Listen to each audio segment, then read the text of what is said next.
बिस्मिल्लाहिर्रहमानिर्रहीम। अस्सलाम वालेकुम नादरीन, आप यूट्यूब चैनल देख रहे हैं। मैं इमरान खान हूँ। नादरीन, ये सबसे बड़ी खबर है और बहुत इंपॉर्टेंट खबर है। अभी थोड़ी देर पहले ये अमरीकी अखबारात के अंदर छपी है और ये एक बड़ी डेवलपमेंट है। इसका दुनिया पे असर पड़ेगा क्योंकि इससे पहले जब भी ऐसा हुआ अमेरिका ने कुछ ना कुछ बड़ा किया है। अमरीकी गवर्नमेंट ने फौरी तौर पे पूरी दुनिया में मौजूद अमरीकी जर्नल्स और एडमिरल्स को अमेरिका में तलब कर दिया है। ये अनयूजुअल है और इनको हंगामी तौर पे तलब किया गया है। आप तमाम अमरीकी अखबारात उठा लें। सबसे पहले ये खबर जो है वॉशिंगटन पोस्ट ने दी है। मेरे पास यहाँ पे ये खबर मौजूद है मिलिट्री टाइम्स में। दीगर बहुत सारे जो अमरीकी अखबारात हैं, जरीदे हैं, उन सब के अंदर ये खबर छप चुकी है कि अमेरिका ने इमीडिएटली अपने 800 जर्नल्स और एडमिरल्स को, ये लगभग 800 से ज़ायद हैं मिलिट्री जर्नल्स और एडमिरल्स जो पूरी दुनिया के अंदर फैले हुए हैं। ये दुनिया के दर्जनों ममालिक में अलग अलग टाइम जोन्स के अंदर ये लोग बैठे हुए हैं। एशिया में है, अफ्रीका में है, यूरोप में है, जहां जहां दुनिया में बैठे हुए हैं। इन तमाम जर्नल्स को और एडमिरल्स को, चाहे वो बहरी बेड़ों में हैं, चाहे वो ज़मीन के ऊपर हैं या अमरीकी फौजी अड्डों पे हैं, ये जहां जहां पे ये लोग मौजूद हैं, दिफाई नुक्ता नज़र से, चाहे इनका ताल्लुक ऑपरेशनल फोर्सेस से है, चाहे ये नेवी के हैं, चाहे एयरफोर्स के हैं, या इनका ताल्लुक जो है वो इंटेलिजेंस से है, इन सबको अमेरिका में कॉल किया गया है। इससे पहले जब जब ये हुआ इसके असरात दुनिया के ऊपर पड़े हैं। मैं थोड़ा सा आपको याद दिला देता हूं ताकि, क्योंकि हमारी याददाश्त जो है वो इतनी अच्छी नहीं है। मैं आपको याद दिलाता हूं कि माजी में जब ये हुआ तो फिर क्या हुआ। ये माजी करीब की बात बताता हूं। ये जनाब जितने भी जनरल्स हैं और एडमिरल्स हैं, इनको हंगामी तौर पर बुलाया गया है। ये आम बात नहीं है। माजी में ये 3 मरतबा हमें जो करीबी तारीख है वो ये बताती है। एक ये 1962 में जब क्यूबन मिसाइल बहरान था तब इनको बुलाया गया था और उसके बाद जो है वो एक बहुत बड़ा मसला इशू पैदा हो गया था जिसको रिजॉल्व किया अमेरिकन से। फिर 2001 में 9/11, उस वक्त रम्सफील्ड ने फौजी सरबराहों से मुलाकात की थी हंगामी तौर पे और उसके बाद आपने देखा कि दुनिया फिर किस तरफ गई। 2003 में इराक जंग थी, उसकी प्लानिंग के ऊपर मीटिंग के हवाले से और सद्दाम रजीम के खात्मे के हवाले से ये किया गया था, हमने वो भी देखा। और अब उसी नौयत की एक हंगामी मुलाकात जो है वो अब की जाएगी। इसमें जो सेक्रेटरी डिफेंस हैं अमेरिका के, पीट हेग्सेट, उन्होंने समन किया है तमाम टॉप ऑफिशियल्स को। ये बैठेंगे। अब ये क्या करने जा रहे हैं इसके बारे में आप कुछ नहीं कह सकते। अब जो डोनाल्ड ट्रंप की हुकूमत है उन्होंने ये भी तय किया था इक़्तिदार में आने से पहले डोनाल्ड ट्रंप ने कि वो फौज की जो एक तरीक़ाकार है उसको बदल देंगे। उन्होंने कुछ चीज़ों के नाम भी बदले हैं और वो ये भी कहते रहे कि हम फौज को थोड़ा कम भी करेंगे, हम क्वालिटी पे जाएंगे क्वांटिटी के बजाय। वो इस तरह की चीज़ें वो करते रहे और वो अपनी पॉलिसीज़ लाना चाहते हैं। लेकिन क्या उनको लाने के लिए इस लेवल पे इतनी बड़ी मीटिंग बुलाने की ज़रूरत है? देखिए, हाल ही में अमेरिका की आपको देखना पड़ेगा तरजीहात क्या है। नंबर 1, वो अफगानिस्तान से वापस लेना चाहते हैं बगराम एयरबेस। नंबर 2, अमेरिका परेशान है चाइना की बढ़ती हुई मईशत से। चाइना का जो माशी असर रसूख है वो पूरे एशिया और यूरोप में फैल चुका है। अफ्रीका के मिनरल्स के ऊपर चाइना कंट्रोल करता है बहुत बड़े पैमाने पे। और ये आपका जो मिडल ईस्ट है या जहां पे भी चले जाए, इवन अमेरिकन मईशत के अंदर चाइना पेनिट्रेट करता है। ये एक बहुत बड़ा इशू है। चीन के साथ एक सर्द जंग अमेरिका की चल रही है, जैसे एक दौर में रशिया के साथ अमेरिका की सर्द जंग चलती थी। पाकिस्तान उस दौर में अमेरिकन कैंप में था और आज पाकिस्तान जो है वो फिर अमेरिकन कैंप में ऐसा दिखाई दे रहा है। इमरान खान साहब की पॉलिसी जरा डिफरेंट थी। तो जिस तरीके का प्रोटोकॉल पाकिस्तान के वज़ीर आज़म को अमेरिका में मिला है या फील्ड मार्शल को मिला है, इन चीज़ों को देखने के बाद जो ये ऑप्टिक्स जो आपको दिखाई दे रहे हैं ना, ये पर्दे के पीछे कुछ और होता है। हमेशा जब जब हमें इस लेवल का प्रोटोकॉल मिला है ना हमारे किसी डिक्टेटर को, तो उसके बाद कुछ जर्नैलों की तो नस्लें संवर गई, कुछ मौलवियों की नस्लें संवर गई, कुछ सियासतदान ज़मीन से आसमान पे पहुंच गए। लेकिन पाकिस्तानी कौम ने हर ऐसी मुलाकात की कीमत दहाइयों तक चुकाई है। ये मैं आपको बिल्कुल कैटेगोरिकली कह रहा हूं क्योंकि अभी तक कोई चीज़ हमारे सामने एलामिया की सूरत में नहीं है। लोग सवालात उठा रहे हैं, लेकिन अमेरिकन की ये एक बहुत बड़ी मीटिंग है और ये बड़ी डेवलपमेंट है। पूरी दुनिया में चमगोइयाँ हो रही हैं और मज़े की बात यह है कि कोई भी अखबार, कोई भी जरीदा अभी तक ये नहीं बता रहा कि ये मुलाकात हो किस लिए रही है। बल्कि सारे अंदाजे लगा रहे हैं, सारे ये बात करें ये बहुत इंपॉर्टेंट है, अनयूजुअल है, नॉर्मली ऐसा होता नहीं है, लेकिन ये हंगामी है। अब क्या फैसले होंगे उसको खुफिया रखा गया है। 12 चीजें सामने आ जाएंगी तो पता चल जाएगा कि ये मामला किस तरफ जाता है। नाज़रीन, ये एक तस्वीर आप देखें, इसमें तकरीबन 9 रहनुमा हैं जो मुलाकात कर रहे हैं जनाब डोनाल्ड ट्रंप साहब से। ये 9 रहनुमा हैं। मैं आपको इस तरह के 9 और दिखा सकता हूं, 10 और दिखा सकता हूं, बहुत सारी और तस्वीर दिखा सकता हूं। ये रहनुमा सारे मुलाकात कर रहे हैं डोनाल्ड ट्रंप से। और एक तस्वीर आप ये देखें, शहबाज शरीफ की मुलाकात हो रही है डोनाल्ड ट्रंप से। इनमें फर्क क्या है? ये जो बाकी ममालिक के रहनुमा है ना, ये अपने साथ अपना आर्मी चीफ नहीं लेकर गए, लेकिन शहबाज शरीफ की डोनाल्ड ट्रंप के साथ जो मुलाकात है उसमें साथ आर्मी चीफ बैठा हुआ है। रीजन क्या है? पहला सवाल तो यह है कि क्या आर्मी चीफ शहबाज शरीफ को साथ लेकर गया या शहबाज शरीफ आर्मी चीफ को साथ लेकर गया? पहला सवाल तो यह है। तो सादा जवाब यह है कि पाकिस्तान का इक्तदार जो है उसके ऊपर कंट्रोल आर्मी चीफ का है, शहबाज शरीफ का नहीं है।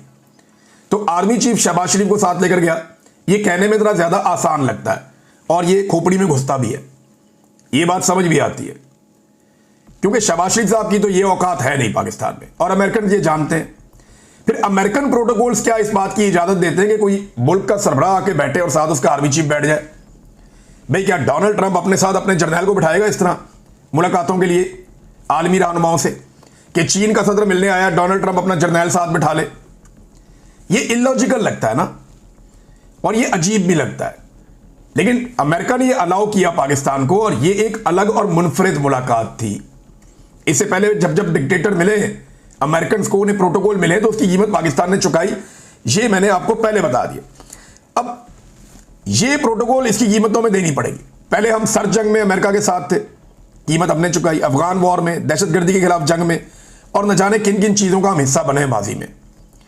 लोग तो अमीर हो गए, अलीट, जर्नैल, मौलवी, सियासतदान, और अवाम ने दहाइयों तक कीमत चुकाई और आज तक कीमत चुका रहे हैं इन चीजों की।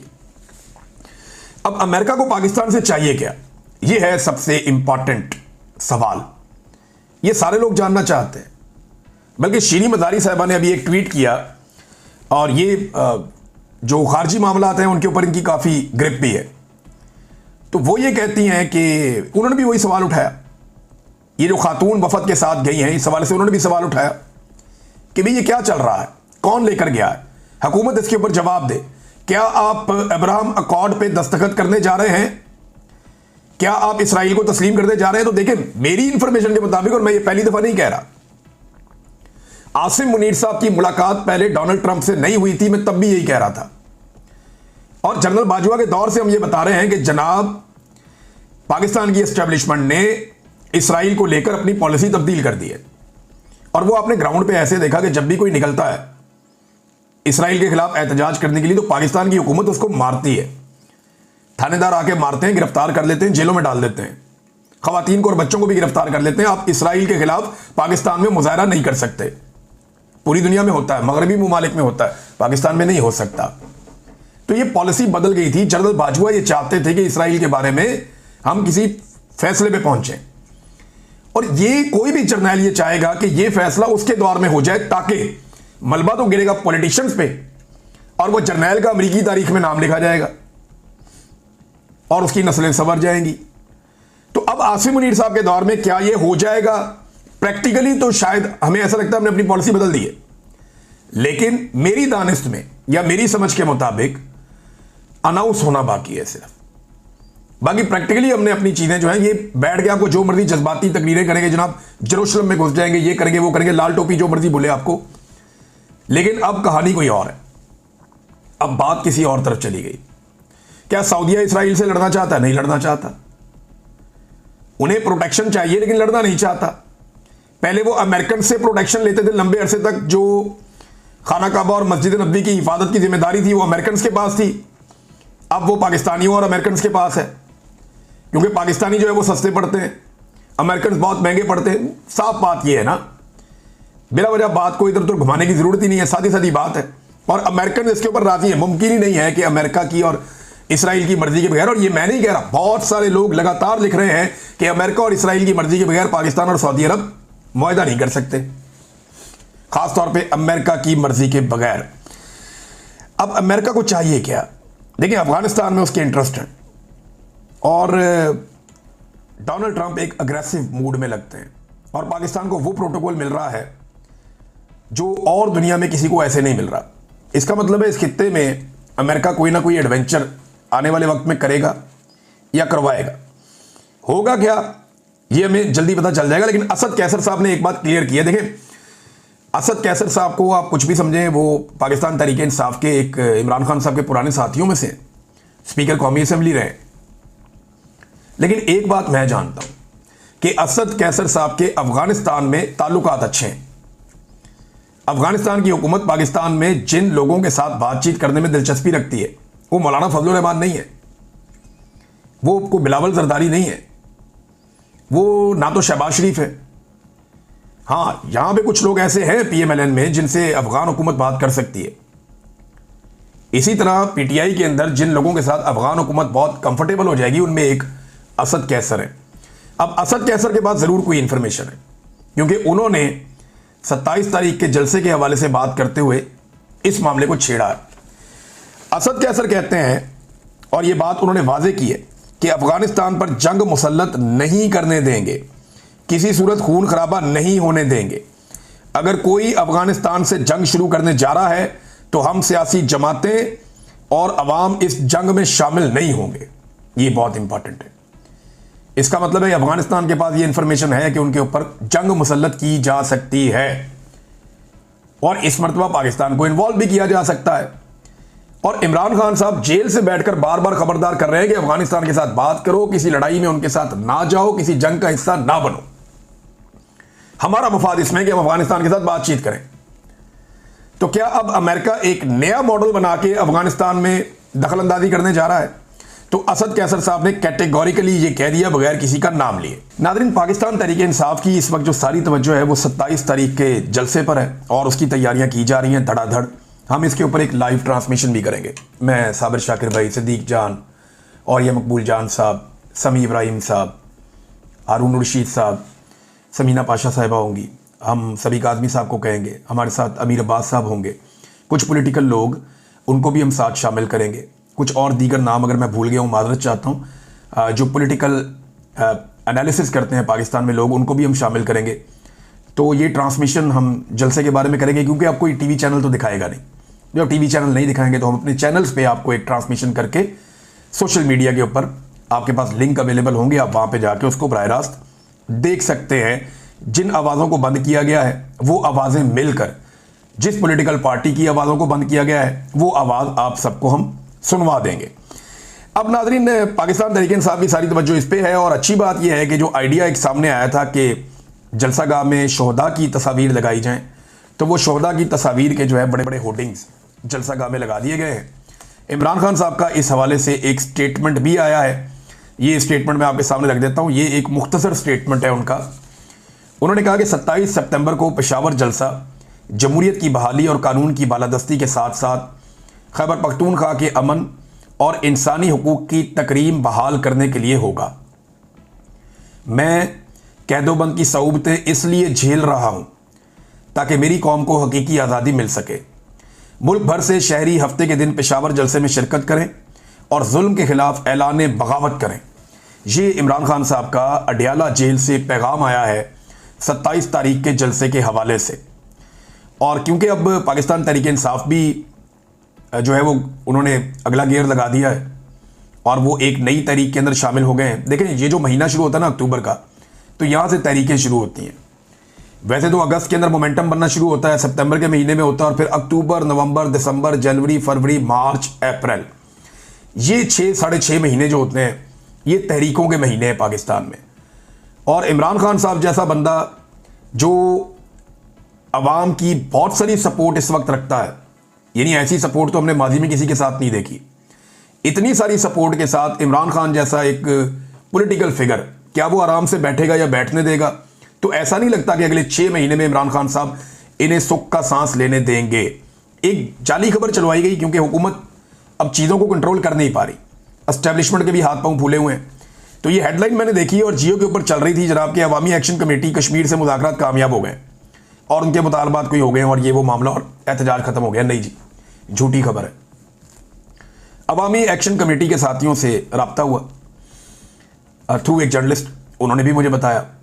और उसके अलावा उन्होंने कुछ जगह पे खड़े होकर बाकायदा प्रेस कॉन्फ्रेंसेस की और चौकों में आकर ऐलान किया कि हमारा हुकूमत के साथ एक भी मुतालबे के ऊपर या एक भी चीज़ के ऊपर मुज़ाकरात कामयाब नहीं हुए।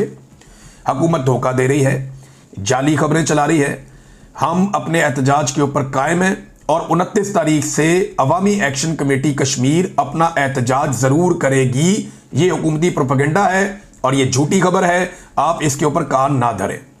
तो पाकिस्तान का मीडिया जो है वो ऐसा लगता है कि अब खबरें देने की बजाय एस्टेब्लिशमेंट की प्रॉक्सी के तौर पे काम कर रहा है। पहले भी हम एस्टेब्लिशमेंट की बात मान लेते थे मीडिया वाले, लेकिन कोई जायज़ बात मान लेते थे।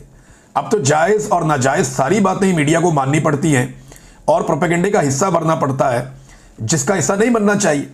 अवाम की तवज्जो हटाने के लिए इनकी कार्रवाइयां आप चेक करें कि पीपल्स पार्टी और नून लीग ने नूरा कुश्ती शुरू कर दी है। उधर से बिलावल एक स्टेटमेंट देता है, फिर मरियम देती है, फिर बिलावल देता है, फिर मरियम देती है और उसके क्लिप काट के सोशल मीडिया पे वायरल करने की कोशिश की जाती है। जनाब, इनको वायरल कर दें आप, और वायरल इसलिए कर दें ताकि तवज्जो इधर आ जाएगी कि पीपल्स पार्टी और नून लीग लड़ पड़े, ताकि अवाम को इससे उम्मीद हो जाए कि जनाब पीपल्स पार्टी और नून लीग लड़ पड़े, हुकूमत अब खुद ही गिर जाएगी, हमें कुछ करने की जरूरत नहीं है। सब फ्रॉड है, सब बेईमानी है। ये जनूबी पंजाब के सैलाब को लेकर, ये बेनज़ीर इनकम सपोर्ट प्रोग्राम को लेकर और छोटे छोटे मामलात को लेकर एक दूसरे को उचकले दे रहे हैं, एक दूसरे को छेड़छाड़ कर रहे हैं और ये सिर्फ अवाम का फोकस शिफ्ट करना चाहते हैं।